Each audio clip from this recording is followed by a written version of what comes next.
दोस्तों यूएई यानी कि यूनाइटेड अरब एमिरेट्स का दुबई शहर अपनी खूबसूरती और बिल्डिंग्स के लिए मशहूर है। वहाँ से एक ऐसी खबर आ रही है जो आपको हैरान कर देगी, जिसे सुन के आप लोग चौंक जाएंगे, क्योंकि यहाँ कुछ ऐसा हुआ है जो आपने कभी सपने में भी नहीं सोचा होगा। जी हाँ दोस्तों, आलीशान शहर दुबई बाढ़ में डूबकर बर्बाद हो गया है। यहाँ चारों तरफ पानी पानी भर गया है और लोगों का घर से बाहर निकलना भी मुश्किल हो गया है। जहाँ आपने अभी तक तेल के कुओं और रेगिस्तान का साम्राज्य के बारे में सुना था, वहाँ भारी बारिश से बाढ़ आ गई है। और यहाँ सबसे हैरान कर देने वाली बात तो यह है कि ये तबाही असली बारिश से नहीं बल्कि नकली बारिश की वजह से हुई है। कुदरत से की गई छेड़छाड़ यूएई पर भारी पड़ गई है।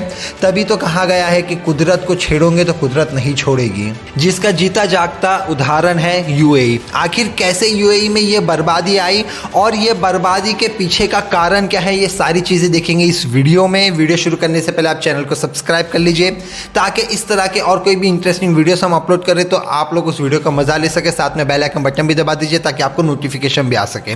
तो सबसे पहला सवाल तो ये उठता है कि बर्बादी हुई कैसे। तो वो जानने के पहले मैं आपको बता दूं कि ये बर्बादी की शुरुआत किस दिन से हुई। तो दोस्तों यूएई में सोमवार 15 अप्रैल की रात से बारिश शुरू हुई थी और 16 अप्रैल की शाम तक ये बारिश ने 75 साल का रिकॉर्ड तोड़ दिया। यहाँ जितनी बारिश साल भर में भी नहीं होती थी, उससे कई गुना ज्यादा बारिश सिर्फ और सिर्फ 24 घंटे में हो गई। फिलहाल हम जिस इरा में जी रहे हैं वो पूरी तरह से टेक्नोलॉजी युग में बदलने की ओर बढ़ रहा है, जिसके कई सारे एग्जांपल्स हमारे सामने हैं, चाहे वो ऑनलाइन डिलीवरी हो थ्रू ड्रोन, मोबाइल या दूसरी बड़ी बड़ी मशीन।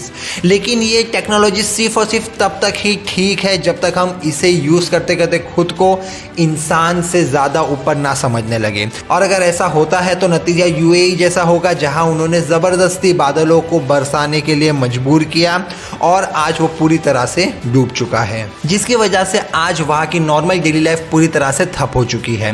अब यूएई की इस तबाही के बारे में आगे और भी बहुत बातें करेंगे, लेकिन उसके पहले आर्टिफिशियल बारिश के बारे में जान लेते हैं कि दुबई के पास ऐसी कौन सी टेक्नोलॉजी है कि वो बादलों को जबरदस्ती बरसने पर मजबूर कर देती है। यूएई में चारों तरफ रेगिस्तान फैले होने की वजह से यहाँ पर गर्मी का ऐसा खार बरसता है मानो जैसे सूरज धरती पर आ गया हो। यहाँ का टेम्परेचर 50 डिग्री सेल्सियस से ऊपर जाना कोई बड़ी बात नहीं। नेचुरली यहाँ पे बारिश की बहुत कमी होती है, इसलिए यहाँ का मौसम विभाग के जो साइंटिस्ट वैज्ञानिकों ने सोचा क्यों ना नकली बारिश कराकर लोगों को राहत दी जाए, जिसके चलते उन्होंने नकली बारिश करवाने के प्रोजेक्ट पर काम करना शुरू किया। और पिछले कुछ सालों से यूएई नकली बारिश यानी कि क्लाउड सीडिंग कर रहा है, जिससे यहाँ के लोगों को गर्मी से राहत मिलती है। इस बारिश की तस्वीरें यहाँ के मौसम विभाग की साइट पर भी अपलोड की गई थी। जानकारों का कहना है कि ड्रोन टेक्निक की मदद से बारिश कराई गई है। बादलों के बारे में ये कहा जाता है कि सभी बादल नहीं बरसते हैं और नमी से भरे बादल ही खुद बरसते हैं, लेकिन जो बादल बरसते नहीं है उन बादलों से बारिश कराने के लिए वैज्ञानिकों ने एक ऐसी टेक्निक बनाई है जिससे वो बादल को बरसने पर मजबूर कर देते हैं, और इसे ही क्लाउड सीडिंग या आर्टिफिशियल रेनिंग कहा जाता है। आप क्लाउड सीडिंग को ऐसे समझ सकते हैं कि आपका स्टडी करने का, पढ़ाई करने का बिल्कुल भी मूड नहीं है, लेकिन आपके मम्मी पापा आपको डांट कर, मार कर, चप्पल दिखाकर जबरदस्ती मजबूर करके पढ़ाई करवा रहे हैं। अब ऐसे में आप पढ़ने तो बैठ जाओगे, पढ़ाई भी करोगे, लेकिन आप खुद दिल से और उतने शौक से पढ़ाई नहीं करोगे, आप सिर्फ टाइम वेस्ट करोगे, किताबों में यहाँ वहाँ देखोगे। तो इसी तरह से क्लाउड सीडिंग से बादलों को बरसने पर मजबूर किया जाता है। इस टेक्निक में बादलों को बिजली का झटका दिया जाता है ताकि वो आपस में रगड़ खाए और बारिश पैदा करे।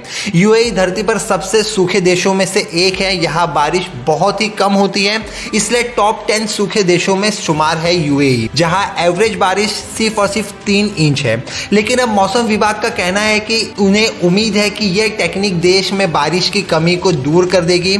इस प्रोजेक्ट पर काम करने वाले प्रोफेसर नथन बाउंड ने कहा कि यूएई यानी कि यूनाइटेड अरब एमिरेट्स में बारिश करवाने के लिए बादलों की कमी नहीं है, बस वो बरसते नहीं है। इसलिए बारिश की टेक्नोलॉजी से बादलों में इलेक्ट्रिक चार्ज को छोड़ने के लिए ड्रोन का यूज किया जाता है, जो पानी की बूंदों को एक साथ जोड़ने में मदद करते हैं और नतीजा बारिश शुरू हो जाती है। लेकिन क्लाउड सीडिंग के लिए बादलों की कंडीशन भी जरूरी है, यानी जैसे ही बादल देखे जाते हैं ड्रोन को लॉन्च कर दिया जाता है, लेकिन जरूरी नहीं कि हर बार बारिश हो ही जाए। कई बार बारिश नहीं भी होती है, लेकिन ज्यादातर केसेस में बारिश हो ही जाती है। जाती है।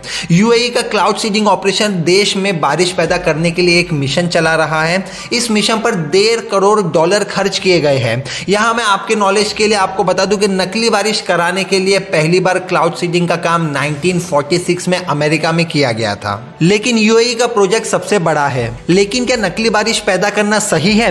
इस पर अब मौसम वैज्ञानिकों के बीच में भी विवाद शुरू हो गए हैं।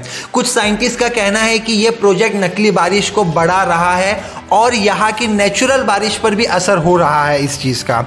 और कुछ लोगों का कहना है कि अगर यूएई जैसे देश को बारिश से बचाना है तो क्लाउड सीडिंग एक बहुत ही अच्छा तरीका है। और वही एक थियरी ये भी कहती है कि अभी करंटली दुबई में, यूएई में जो सिचुएशन है, जो इतनी ज़्यादा बारिश हुई और जो बाढ़ आ रही है, उसके पीछे भी कहीं ना कहीं क्लाउड सीडिंग का हाथ है, क्योंकि इससे जो पूरा नेचुरल सिस्टम है, पूरा एक नेचुरल इकोसिस्टम है दुबई का, वो पूरी तरह से हिल रहा है।